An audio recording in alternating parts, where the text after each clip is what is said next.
नमस्कार। आज हम जा रहे हैं थोड़ा पीछे, मतलब काफी पीछे, लगभग 2300 साल। हाँ, एक ऐसे विचारक के पास जिनकी बातें आज भी गजब की लगती हैं, चाणक्य। बिल्कुल। लोग उन्हें मौर्य साम्राज्य का रणनीतिकार तो जानते हैं, पर उनके सिद्धांत सिर्फ राजनीति या युद्ध तक ही नहीं थे। सही कहा, वो तो जीवन जीने के नियम जैसे हैं। हाँ, और आज की ये जो भागदौड़ भरी जिंदगी है ना, इसमें भी ये उतने ही काम के हो सकते हैं। बिल्कुल। चाणक्य सिर्फ एक रणनीतिकार नहीं थे, वो एक व्यावहारिक दार्शनिक भी थे। उनकी सोच शासन से लेकर पर्सनल ग्रोथ, हर चीज तक फैली थी। हम्म। तो आज हम उनके अनगिनत पाठों में से 10 प्रमुख जीवन नियमों पर गौर करेंगे। हाँ, ये समझने के लिए कि ये पुराने सिद्धांत आज हमारे लिए क्या मायने रखते हैं। बिल्कुल। तो हमारा मिशन यही है कि इन 10 नियमों को आज के कॉन्टेक्स्ट में देखें। क्या ये 2025 में या उसके बाद भी हमें रास्ता दिखा सकते हैं? देखते हैं। चलिए चाणक्य की इस बौद्धिक विरासत की गहराइयों में उतरते हैं। हम्म। पहला नियम जो आता है वो है अंदरूनी शक्ति से जुड़ा। हाँ, आत्मनियंत्रण ही असली शक्ति है। चाणक्य मानते थे कि जिसने खुद को जीत लिया उसने दुनिया जीत ली। आज जहां हर तरफ ध्यान भटकाने वाली चीजें हैं, फोन, सोशल मीडिया, ये बात कितनी ज्यादा जरूरी लगती है ना? बहुत ज्यादा। और ये सिर्फ फोन नोटिफिकेशन बंद करने या डाइट फॉलो करने से कहीं ज्यादा गहरी बात है। अच्छा। हाँ, चाणक्य के लिए आत्मनियंत्रण का मतलब था अपनी भावनाओं पर, अपनी इच्छाओं, अपने आवेगों पर पूरी तरह महारत हासिल करना। ओके। ये एक तरह की स्ट्रेटेजिक बढ़त है। सोचिए, प्रेशर वाली सिचुएशन में जब सब लोग घबरा रहे हों या शायद गुस्से में रिएक्ट कर रहे हों, हाँ, जो व्यक्ति शांत रह के सोच सकता है वही तो सबसे अच्छा फैसला ले पाएगा। सही बात है। ये तो इमोशनल इंटेलिजेंस का बिल्कुल कोर है, जो चाणक्य ने सदियों पहले ही समझ लिया था। मैंने अपनी भावनाओं का गुलाम नहीं, मालिक बनना। एग्जैक्टली। और ये समझ हमें सीधे दूसरे नियम की तरफ ले जाती है, जो बाहरी दुनिया में हमारे बर्ताव से जुड़ा है। अपनी सारी योजनाएं उजागर न करें। हाँ, ये बड़ा दिलचस्प है। चाणक्य की सलाह थी, काम पूरा होने तक अपने पत्ते सीने से लगाकर रखें। बिल्कुल। सफलता को शोर मचाने दें, आपको नहीं। आज के सब कुछ शेयर करो वाले जमाने में थोड़ा अजीब लग सकता है। हाँ, लग सकता है, पर ये सिर्फ कंपटीशन में आगे रहने के लिए नहीं है। हालांकि वो भी एक पहलू है। अच्छा, तो और क्या है? इसका एक साइकोलॉजिकल कारण भी है।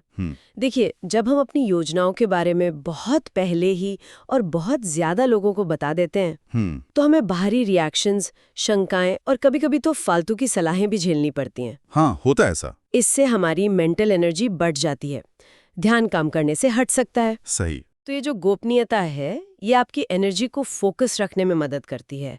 ये कोई धोखेबाजी नहीं है। हाँ, ये रणनीतिक विवेक है। कब और कितना बताना है, ये सोच समझकर तय करना। ये दिलचस्प है। गोपनीयता सिर्फ दूसरों को अंधेरे में रखने के लिए नहीं, बल्कि खुद को फोकस रखने के लिए भी। बिल्कुल। अच्छा, तो अगर हम अपनी योजनाएं गुप्त रख रहे हैं तो दूसरों के साथ व्यवहार करते समय कैसी सावधानी बरतें? यही तीसरा नियम आता है, कभी आंख बंद करके भरोसा ना करें। हाँ, ये भी बहुत प्रैक्टिकल सलाह है। चाणक्य ने चेतावनी दी थी कि बहुत ज्यादा भरोसा खतरनाक हो सकता है, चाहे वो किसी करीबी दोस्त पर ही क्यों ना हो। देखिए, इसे निराशावाद या शक की नजर से नहीं देखना चाहिए।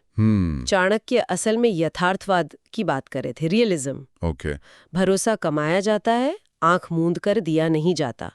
उनका कहना था कि लोगों के शब्दों पर नहीं, उनके कामों पर, उनके व्यवहार के पैटर्न पर ध्यान दो। हाँ, action speaks louder than words वाली बात। बिल्कुल। और आज की डिजिटल दुनिया में तो ये और भी जरूरी है।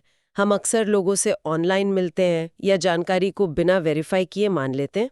सही। तो ये नियम हमें बस थोड़ा विवेकपूर्ण, थोड़ा सतर्क रहने की सलाह देता है, ताकि हमें कोई चोट ना पहुंचे, इमोशनली या प्रैक्टिकली। परखना जरूरी है। समझ गया। भरोसे की नींव समझदारी और अवलोकन होनी चाहिए, आंख मूंद कर नहीं। हाँ जी। और जब हम दूसरों के साथ डील कर रहे हैं या कोई फैसला ले रहे हैं, तो हमारी अपनी प्रतिक्रिया कैसी हो, ये हमें चौथे नियम तक लाता है। भावनात्मक नहीं, रणनीतिक रूप से सोचें। चाणक्य का मानना था कि भावनाओं में बहकर लिए गए फैसले अक्सर नुकसान देते हैं। हाँ, पर यहाँ ये समझना जरूरी है कि चाणक्य भावनाओं को खत्म करने की बात नहीं कर रहे थे। वो तो इंसान होने का हिस्सा है। अच्छा। लेकिन वो तर्क और विवेक, लॉजिक और विजडम से गाइडेड होनी चाहिए। ओके। जब भावनाएं लॉजिक पर हावी हो जाती हैं, तो हम रिएक्टिव हो जाते हैं, जबकि जरूरत होती है रिस्पॉन्सिव होने की। रिएक्टिव और रिस्पॉन्सिव में क्या फर्क है? रिएक्टिव तुरंत भड़क जाना या भावुक हो जाना, रिस्पॉन्सिव मतलब स्थिति को समझना, विश्लेषण करना और फिर सोच समझकर जवाब देना। समझ गया। खासकर मुश्किल या क्या कहते हैं उत्तेजक स्थितियों में शांत दिमाग से लिया गया रणनीतिक फैसला हमेशा भावनात्मक आवेग में लिए गए फैसले से बेहतर होता है। हाँ, ये तो लीडरशिप और कॉन्फ्लिक्ट रेजोल्यूशन का भी एक जरूरी सिद्धांत है। बिल्कुल। भावनाओं और तर्क का संतुलन साधना, वाकई ये कला है ये। हाँ। अब बात करते हैं एक ऐसे साधन की जिसके पीछे अक्सर लोग काफी भावनात्मक होकर दौड़ते हैं, पैसा। पैसा। 5वां नियम कहता है, पैसा एक साधन है, भगवान नहीं। सही।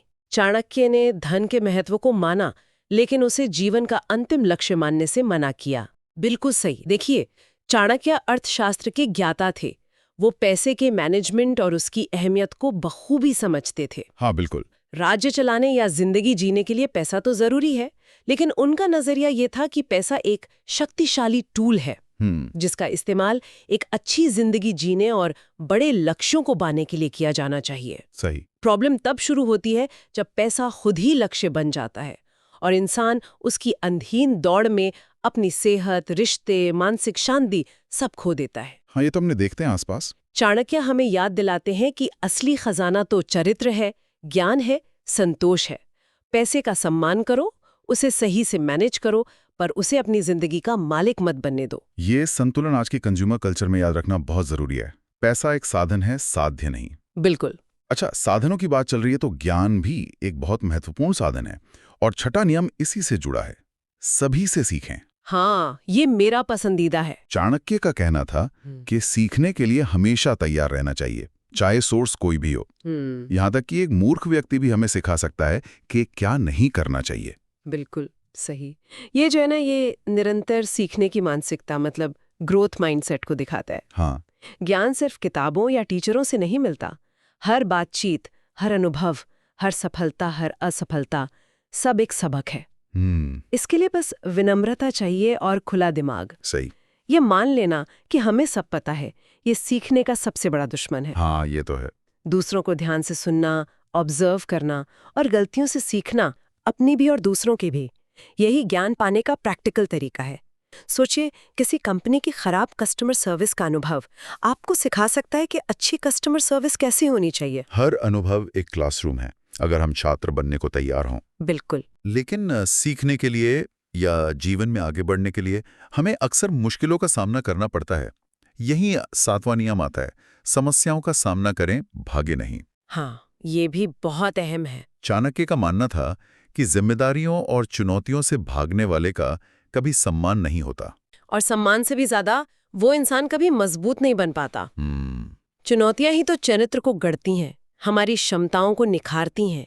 जैसे आग में तपकर सोना कुंदन बनता है ना, हाँ, वैसे ही मुश्किलों का सामना करके इंसान ज्यादा रिजिलियंट और सक्षम बनता है। रेजिलिएंट, हाँ, मतलब जुझारू। हाँ, आज की दुनिया में जहां लोग अक्सर मुश्किलों से बचना चाहते हैं या तुरंत समाधान चाहते हैं, चाणक्य की ये सलाह याद दिलाती है कि प्रॉब्लम को गले लगाना ही उन्हें हल करने और उनसे सीखने का एकमात्र तरीका है। जिम्मेदारी लेना और डटे रहना। बिल्कुल, यही आगे बढ़ने का रास्ता है। यानी विकास कंफर्ट जोन के बाहर ही होता है। एग्जैक्टली। और जब हम इन चुनौतियों का सामना कर रहे होते हैं तो अक्सर अकेले नहीं होते, हमारे आसपास के लोग वो बहुत मायने रखते हैं। ओह हाँ, बहुत ज्यादा। ये हमें 8वें नियम पर लाता है, लोगों को समझदारी से चुने।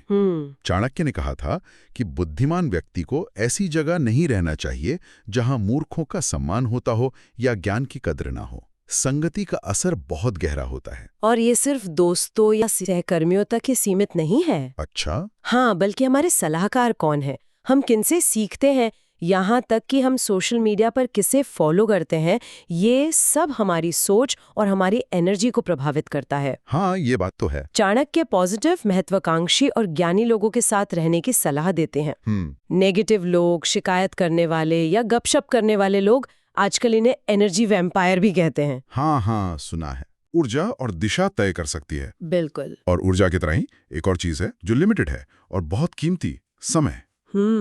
समय। 9वां नियम इसी पर है, समय आपकी सबसे बड़ी संपत्ति है। चाणक्य ने कहा था, खोया हुआ समय वापस नहीं आता। ये सुनने में बहुत सरल लगता है, पर हम इसे कितनी आसानी से नजरअंदाज कर देते हैं। सही कहा। चाणक्य समय की कीमत को रणनीतिक रूप से देखते थे।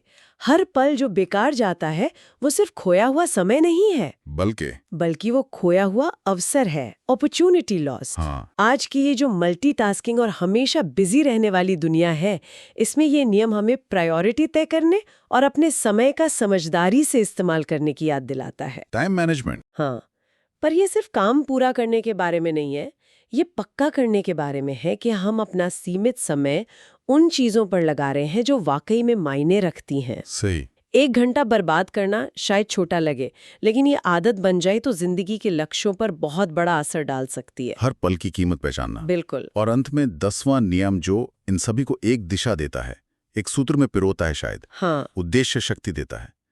चाणक्य कहते हैं, बिना उद्देश्य का मनुष्य बिना दिशा की नाव की तरह है। जीवन में एक स्पष्ट क्यों होना जरूरी है, योर वाई। बिल्कुल। उद्देश्य वो अंदरूनी कंपास है जो हमें रास्ता दिखाता है, खासकर जब चीजें मुश्किल हों। हाँ। जब आपके पास एक क्लियर लक्ष्य या उद्देश्य होता है तो फेलियर भी सीखने का मौका बन जाते हैं। सही। और सफलताएं उस लक्ष्य की ओर बढ़ते हुए कदम। ये आपको सुबह बिस्तर से उठने की वजह देता है, आपको चुनौतियों का सामना करने की ताकत देता है और आपके फैसलों को सही दिशा देता है, चाहे वो पर्सनल ग्रोथ हो, करियर का लक्ष्य हो या समाज में योगदान देना हो। हाँ। एक स्पष्ट उद्देश्य जिंदगी को और एनर्जी देता है। ये जानना कि आप कहाँ जा रहे हैं, ये यात्रा को सार्थक बनाता है। तो ये थे चाणक्य के 10 कालातीत नियम, 2300 साल पहले कहे गए, लेकिन आज भी कितने शक्तिशाली हैं। हाँ, बिल्कुल। ये ज्ञान सिर्फ राजाओं या रणनीतिकारों के लिए नहीं, बल्कि हम में से हर उस व्यक्ति के लिए है जो इस मॉडर्न दुनिया की मुश्किलों के बीच अपना रास्ता बनाने की कोशिश कर रहा है, अपना छोटा या बड़ा साम्राज्य गढ़ रहा है। सही कहा। चाणक्य की बुद्धिमत्ता की खूबी यही है कि वो थ्योरेटिकल होने के साथ साथ बेहद प्रैक्टिकल भी है। ये नियम सिर्फ पढ़ने या सुनने के लिए नहीं है, बल्कि अपनाने के लिए है। सही। वे हमें याद दिलाते हैं कि इंसानी स्वभाव और सफलता के जो मूल सिद्धांत हैं, वो समय के साथ बदलते नहीं हैं। अतीत का ज्ञान वाकई हमारे आज को बेहतर बनाने और भविष्य को दिशा देने में मदद कर सकता है। बिल्कुल। और जाते जाते सुनने वालों के लिए सोचने को एक सवाल छोड़ जाते हैं। जरूर। चाणक्य के इन 10 नियमों में से आज की इस तेज तर्रार डिजिटल रूप से जुड़ी दुनिया में कौन सा नियम सबसे चुनौतीपूर्ण लगता है, या शायद सबसे ज्यादा जरूरी? अच्छा सवाल है। और उस एक नियम को अपनी जिंदगी में उतारने का पहला छोटा सा कदम क्या हो सकता है?